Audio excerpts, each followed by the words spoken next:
G'day guys, Dave from Boss.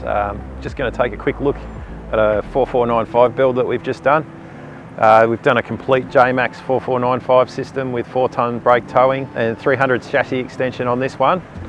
And we've also coupled it with a premium flatbed tray, basically based on the Boss Ram style of tray, maximising the most of all the space that there is. So the customer opted for a 4495 and 300 chassis extension. The most suited one was the J-Max system, not the traditional chassis extension and core conversion.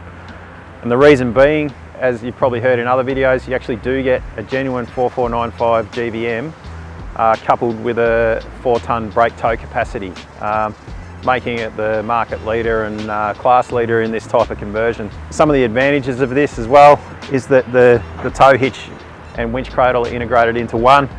The customer wants to fit off his own control box there, so we've left it there attached. That's why it's hanging. So originally when the customer placed the order, he was going to go for a 4-inch lift with 35s, but he was mainly wanting touring and something a little bit more user-friendly during the day. And he wanted a slightly lower height, so he went for the 33s and a 3-inch lift, and it's still more than capable and looks good. We've also got the Brown Davis 185 rear tank in it, and now they also do an additional, I think, 110 underneath for this conversion. These coils are rated to take that 4495, but they're also assisted with coil helper airbags, so when you've got your trailer on and loaded up to the hilt, you can help correct the the ride height basically, so that it still sits nice and you're not tail down. Okay, so one of the other features on this one is we're running the King's remote res shocks that are adjustable. They give the ultimate ride, especially when you're getting to these heavier weights. They've been valved correctly for this sort of weight, which makes a huge difference to the way the car handles corrugations, drives, loads, turns corners. It's a really good option. We're also running the Method 312s on this with a neg 12 offset and a load rating of 1654. So that's huge, that's what you need. Well, that's good, you need over 1500 kilos to run the 4495. We've also opted for the RT Open Country tyres, which are basically the in-between the all-terrain and the mud terrain, and very quiet on the road. My next set of tyres, definitely. We'll take a look. There's a Torque exhaust on this. So what we've done with the tray, we've actually cut around the exhaust as much as possible, so we haven't lost any space in the underbody boxes. And if we open up, you can see we've maximised the room without losing so much room because of the exhaust. Like with all our underbody boxes, these are 3-point locked. With a Premium, you can option for the central locking. Premium comes standard with a stainless cable to hold the door so it doesn't drop down on the ground. It also has a shelf which an ARB compressor or any other brand compressor can bolt to, and points for switches. It has the access panels on the back so that you can remove those and drill them, so you once again don't have to penetrate the bolt. The reason for the 3-point lock, which I've said before, is that it locks out to the sides and in the centre, creating a really good seal and security as well. This is also the newer style underbody, which has the taper like the Ram does now. We haven't taken a massive chunk out of it because it basically renders the box useless, so we're getting the look and the clearance and still a functional box. The other thing with the Premium tray is now we have this underbody that follows the body shape as well as tapers in, so you're getting more space and it looks heaps better too. So built into the tray decks, we have a rear socket for a hoop as well. That's just standard on a Premium tray. If the customer ever wanted to take the canopy off, you could run a rear hoop and use it like a normal tray. Also, we've got the large floodlights, the steady lights on the rear here with the maxi lamps, under tray drawer, 3-point locks, tabletop that can be removed out of the way or slid, backwards and forwards, which is a lot better than having a gas strutted lid. It means that your stuff can be on top and you don't have to have everything slide back into your drawer. In the premium drawers, the premium trays, the drawers are a lot deeper here.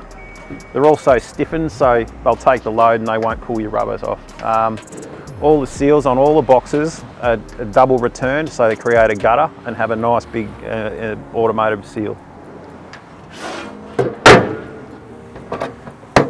Now we're putting the number plate on the rear of the drawer. So instead of having dual locks like everyone does, we're still running the single lock, which is so much better.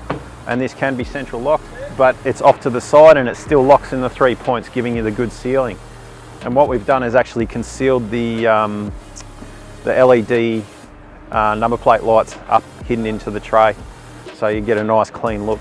So on the driver's side, we've got another big box.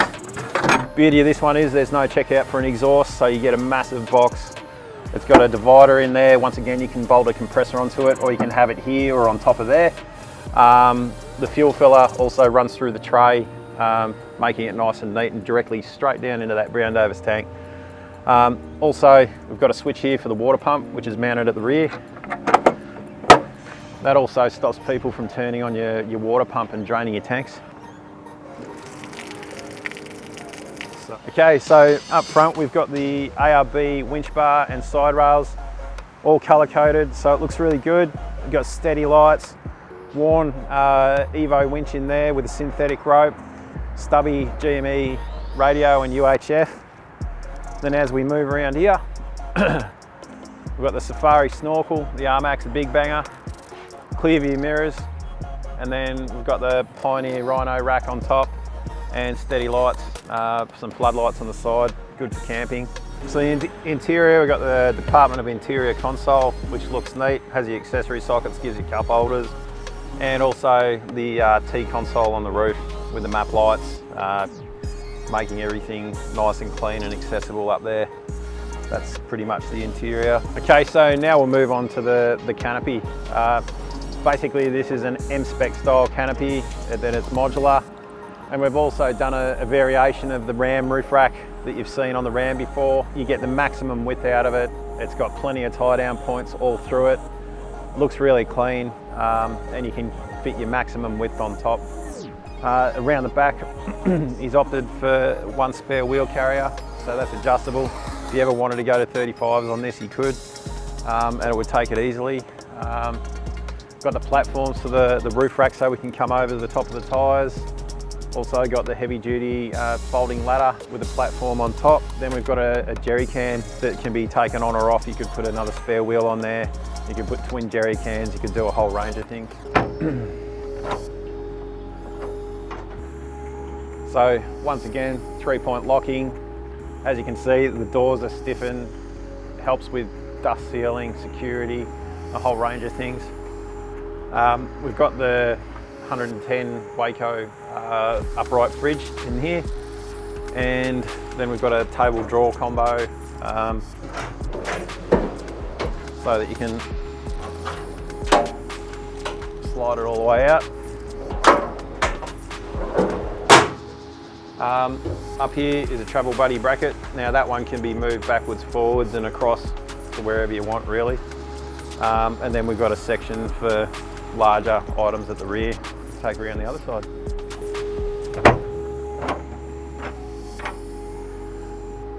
So on this side, we've got a nice big open area.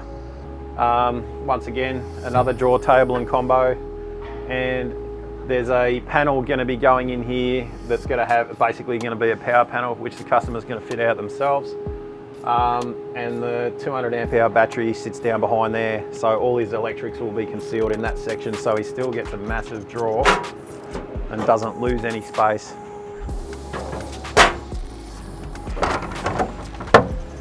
So that's pretty much a wrap. This is a premium setup, and the customer's sort of left it so that he can fit it out the way he wants it. And that's the beauty of being fully modular. So I hope you guys found this informative and look forward to seeing the next build.